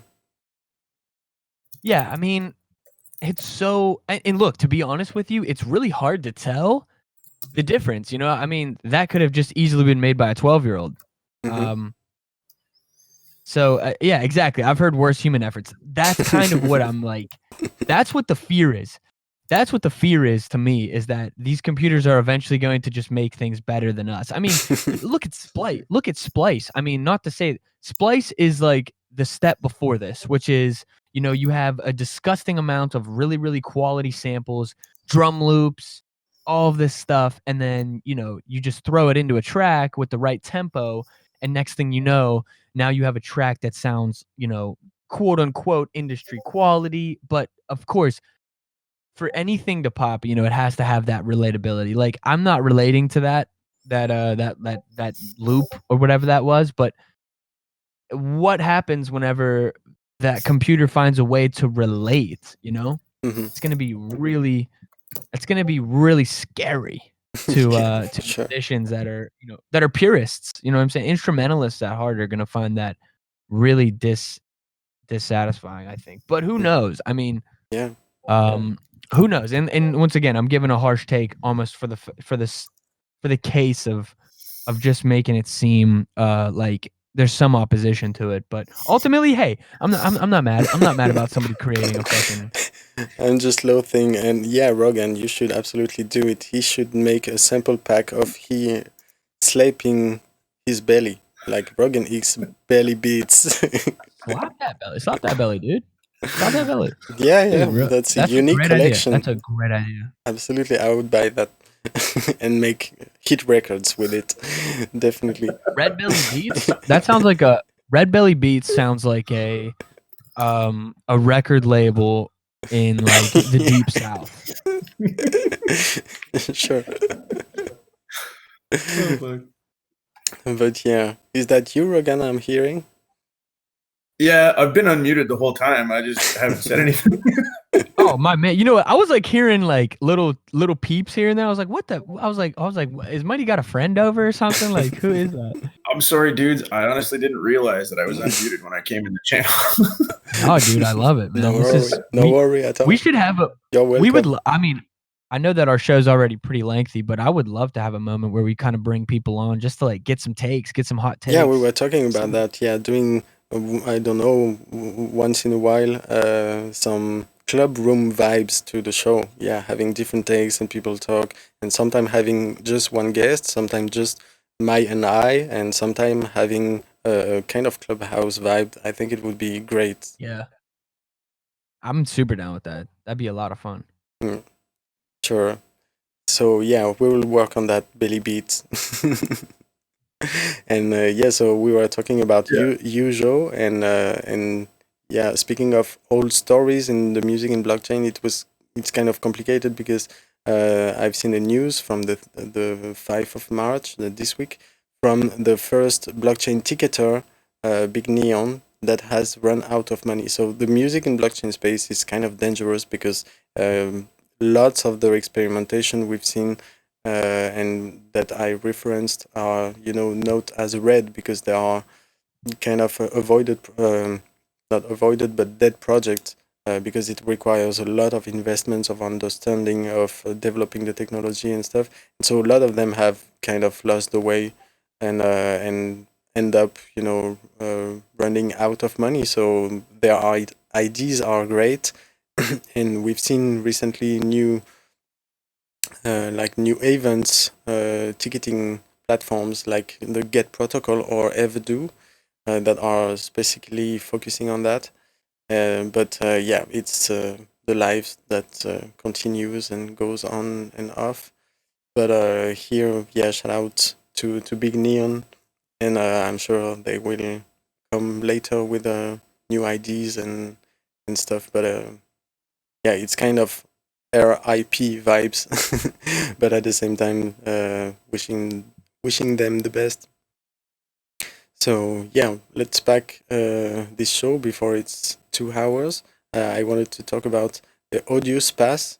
They are revealing their plans to go NFT, and so if so as well, is it a new competitor to Tidal or to Catalog going that way? And so yeah, their Audius, we know about it, is pretty advanced in blockchain technology and music. They provide already a great great platform, but yeah, everyone was kind of wondering what's the platform for, because everyone can upload their music for free, but there is no mechanism yet put in place, or very early mechanism. They are implementing the token thing bit by bit, and they are starting to attract people with just a kind of an uploading platform and just a player, and implement the new stuff day by day. And so they are revealing a passport where, kind of, from what I understand, a kind of MetaMask for musician. So we already talked about this kind of idea from Imogen Heap and the music, the artist passport, and it seems that Audius is going this direction. So to interact with a third party and stuff, you would be able to identify with your Audius kind of wallet, I guess. So that's very interesting to see. And yeah, go check the news to read it completely, because it has a lot of insights. Just wanted to talk about this direction to go NFT and probably something like a wallet or a passport. So very interesting move. I like this a lot. I think that this is going to give them a massive advantage. I think that that's one of the biggest things that people aren't seeing right now, is everyone's trying to create this thing, but they're trying to almost get into a space that can be utilized in all spaces. So I think that it's a very smart move by Audius. I fuck with Audius in terms of like the direction they're going. I know that there's a lot of because I think they're growing so fast, and because I think that it's one of the leaders. I know there's Emanate as well, and Rocky, and all these other platforms as well. But I think what they're doing is they're definitely they're trying to be the Spotify of the blockchain world, or I guess a lot of people would say the SoundCloud, whatever. But I can see them really doing a lot. I mean, and not to mention their fucking token price has went up like a lot in the past week. Like I'm pretty sure it went up like over 100% in the past week. So if you're holding audio right now, hold on. Don't sell it though. Don't sell it yet. Don't sell it ever. Yeah, it's definitely going to be an interesting direction here. So yeah, and speaking of NFT marketplace, I've seen some rumors about library, which is the kind of API that enables a platform like Odesza, to move your YouTube from your YouTube video to Odesza, and a lot of other things. I'm selling it very bad right now, but it seems like they are working as well. If they are entering the NFT space, it's like combining YouTube and NFTs. So a very powerful move to look here as well, because we have not seen yet something likely like video-oriented marketplace. I totally agree. I think that could be huge. When you give YouTube people a way to basically sell NFTs of their vlogs, their content. I mean, bro, get out of town. Get out of town. You're gonna create a marketplace of people selling content to each other. Then content itself will become the actual currency. I mean, dude, the future is gonna be fucking crazy. It's gonna be nuts. Because I could see that really being the case. Basically, instead of people having actual money, everybody will we will almost live on a barter system of ownership of like different pieces of digital assets, different pieces of digital content created by your favorite creators or whatever.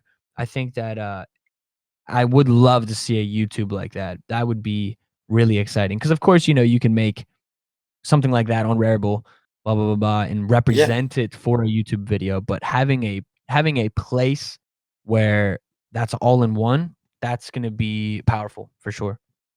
yeah, yeah, absolutely. I agree. So yeah, so let's move on to the last topic of the this week, and this has been pretty intense already.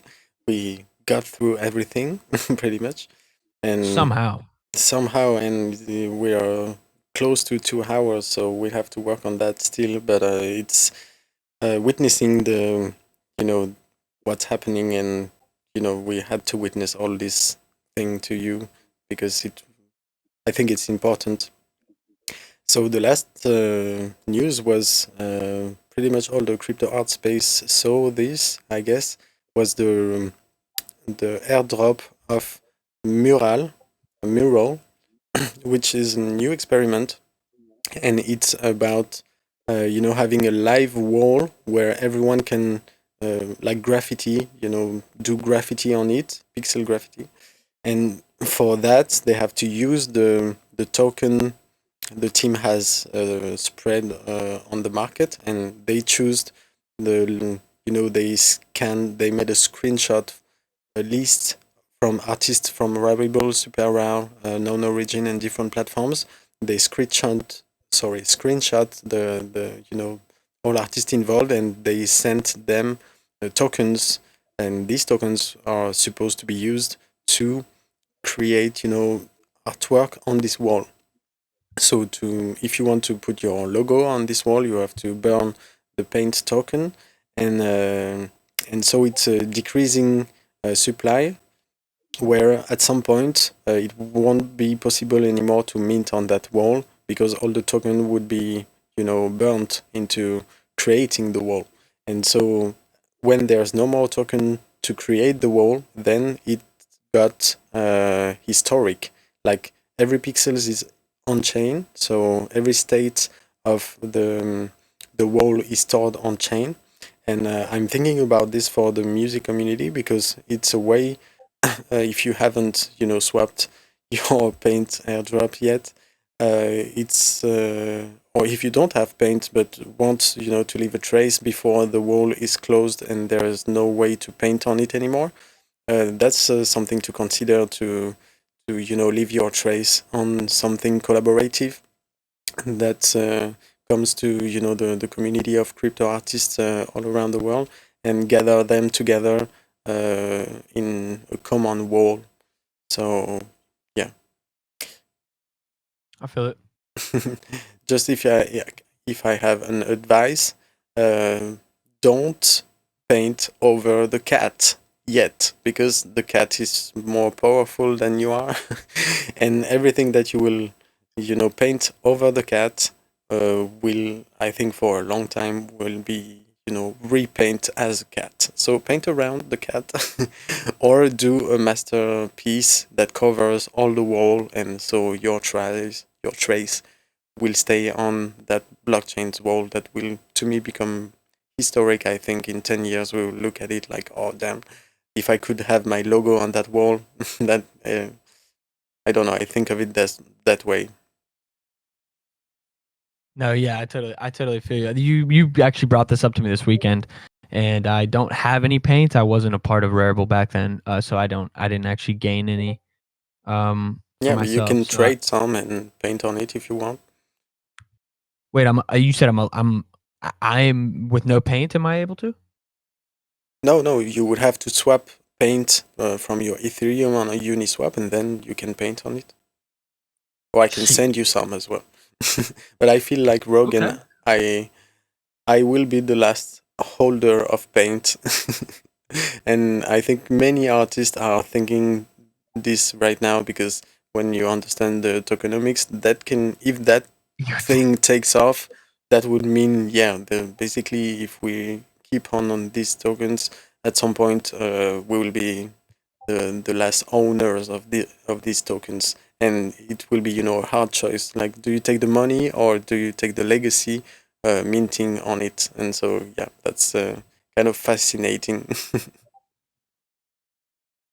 Yeah, no, I mean this is interesting, and I mean like I love the comment of when it hits $1, you're just gonna drop the bag, and like honestly, like it's so interesting because that is so possible with so many of these platforms. Do you know what I mean? Like, imagine if something really catastrophic occurs in the world and people are just so desperate that, you know, imagine if like the whole Audius community right now was just like, I'm selling all of my tokens. Like, what would that do? Like, that would destroy Audius immediately. It would just destroy them. And I hate to like put that idea out there. I'm just simply saying, like, this is such an interesting world we're building where it's going to be really built on the trust of everybody working together and or everybody banding together to say no, we're done with this project. I Yeah. mean, think about the concept of cancel culture and imagine if cancel culture bleeds its way into canceling a company that has a decentralized currency that is used for their platform in order for it to succeed. I mean, that could be insane, dude. That could be really, really crazy. Yeah. But you know, I mean, I guess that's where we're headed, man. Like, I guess the world is headed more towards a super connected, super trustworthy place where everybody is able to is kind of relying on each other, which I think is beautiful in principle. But given the morality and the basic attention span and intelligence of the mainstream world, I don't know. It's a little frightening. Yeah, it's frightening. It reminds me of the Black Mirror episode where the cancel culture can go so subversive at some point and will, is very dystopic. But as well as the comment from Prince that was, against internet in general and was saying like, no, internet is a bad idea. So I definitely try to, balance the thoughts when it comes to the euphoria in the crypto space and try not to rush or FOMO or just stay the most neutral and try to balance pretty much the fact that it is very fascinating, but at some point isn't that all dangerous, or isn't it leading us to something great or worse? I mean, we will see, but we definitely Hey, man. Somehow, hey, if we're still here on this planet at this moment, this is what we're here to endure. This is what we're here to experience. This is what we're here to learn from. I think that that's possibly, not to get deep on them, but that's kind of maybe this is it. Maybe this is that. Maybe this is the technological advancement that's going to force evolution or learning in a way that we have yet to happen. So it'll be it's the Great Awakening. say it again. That's the Great Awakening. 100%. 100%. We'll see. Human centipede. Love it. Yeah. Absolutely. Of all the things you had to latch onto in that. So we're done for this week. I think this wall is something like, maybe the world will absolutely crash tomorrow. So go paint on that wall and remains in history that way. If a meteorite hits us, who knows? So we're done for this week and this all this philosophy.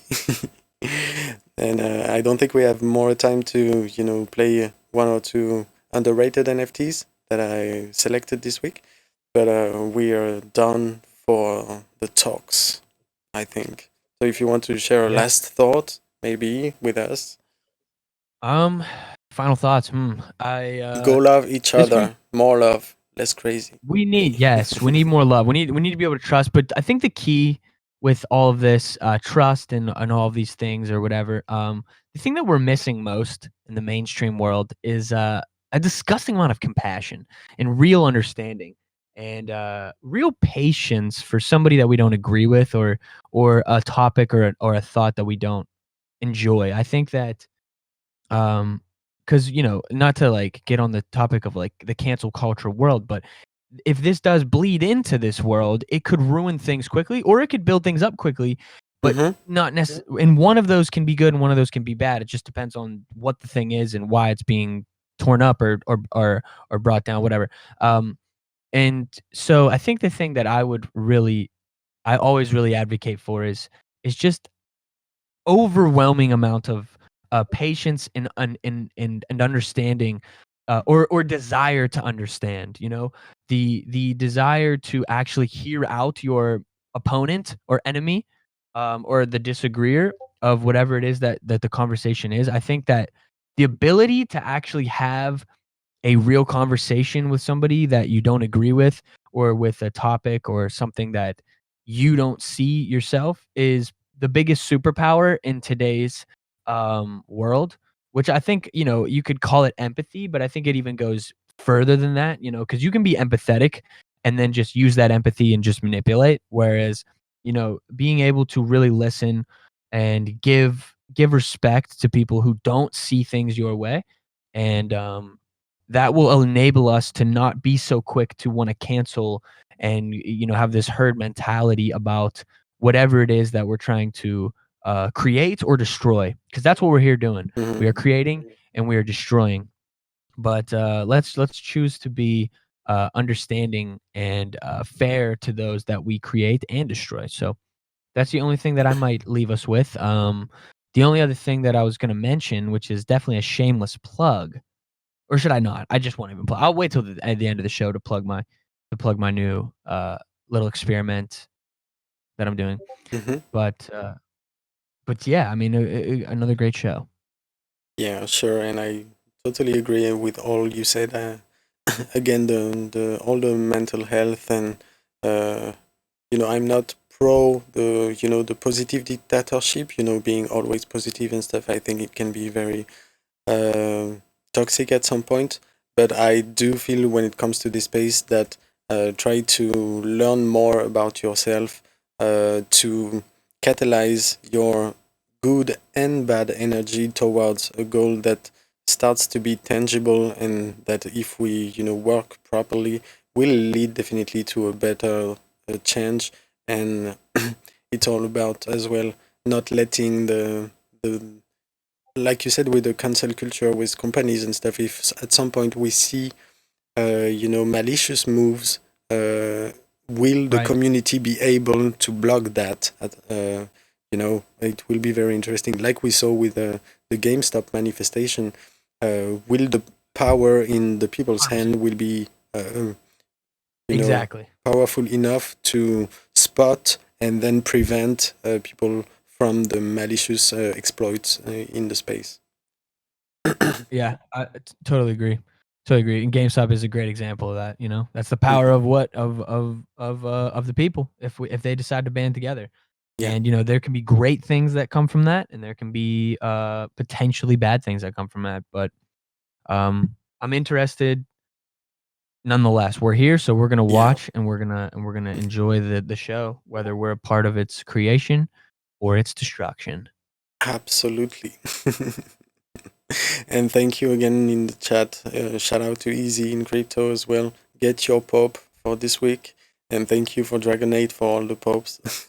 And shout out to the TokenSmart community, to Rizal and Sandy Meows as well. That was great, Dab Dragon. And yeah, happy to be packing this week's show again. And let me find just a quick music to close this. Shout out to all the Frenchies team that I'm slowly discovering this week. I mean, I can start to feel the influence of, my inputs around me in some artist networks, and that feels good to see. So yeah, I wish everyone a nice week. Thank you again for all this insight, Mai. That was absolutely brilliant. I wish we have a guest next week, and then that's it.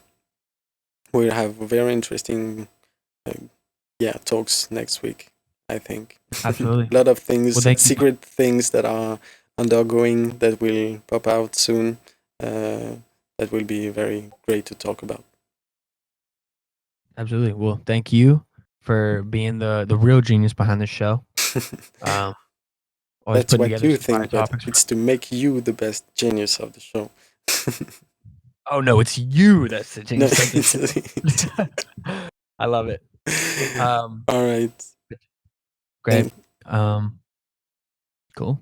Yeah. Are we riding out with a tune? Or are we just gonna hit them with the buys Yeah. until some...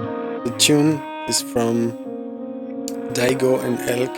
It's French, guys. It's sung in French. Let's go. And here we go. TokenSmart, MightyMai podcast episode 8. See you next week. Thank you guys. Bye bye. J'suis en winning sur la côte. Ah ouais. Il me faut ma whip, mais tu sais ça coûte cher.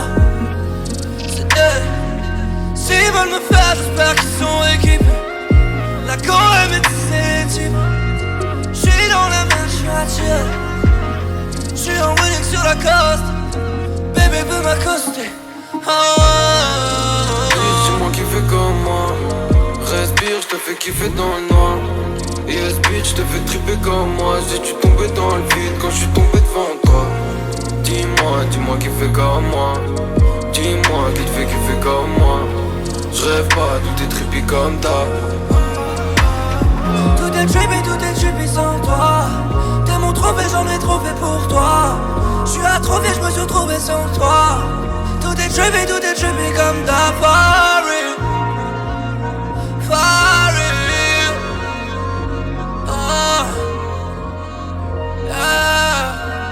Seulement la peine peut me détacher de toi. J'ai fait des choix mais je vole. Maintenant j'avance et je vois. Je vois défiler les secondes. L'avenir rempli de toi. Je me défonce avec le temps. De toute façon j'avance et je vois. Les souvenirs passés devant. Y'a que du sérieux quand je side sur les barrières.